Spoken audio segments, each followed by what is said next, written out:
Maestro, good film? Yes, I would say Maestro is a good film and a very excellent performance from Bradley Cooper. So, why is it having some problems with the award season and the Golden Globes more recently? Well, I think it's a big paradox that there are many good things about this film.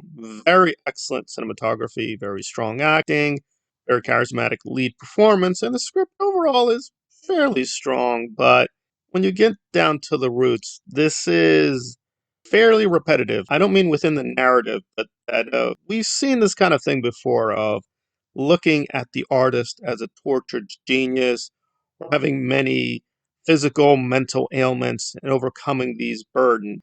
And Bradley does a good job of running through these tropes, but at the end of the day, they are tropes. So beyond a certain point, it's a very dazzling spectacle but kinda empty, which I don't think is the intention. And a few scenes did stand out to me.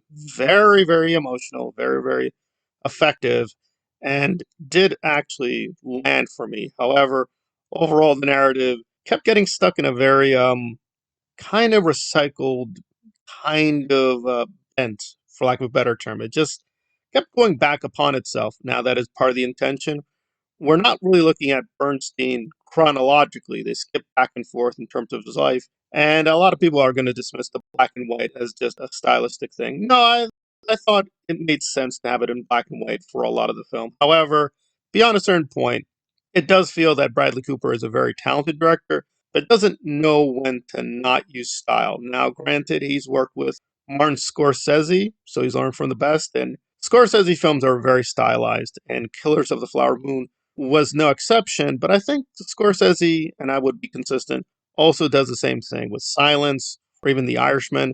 He pushes style a little bit too much, and that's the problem here. The style sometimes takes over from, frankly, a very weak story and doesn't add anything really all that new. But again, the parts of it are really well done.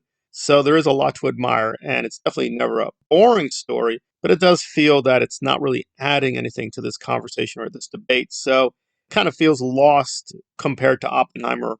And although I do think this is a lot better than Barbie, it is a lot inferior to Rebel Moon or even Poor Things. Just doesn't seem to have much of an individual voice. So Bradley Cooper is a very talented person, but it doesn't seem like he knows how to modulate his style with something much more substantive to say. So I'm going to give this a very confident 8 out of 10. I think legitimately it is a top 20 film of 2023 and deserves a place in the top 20 films. But is it top 10?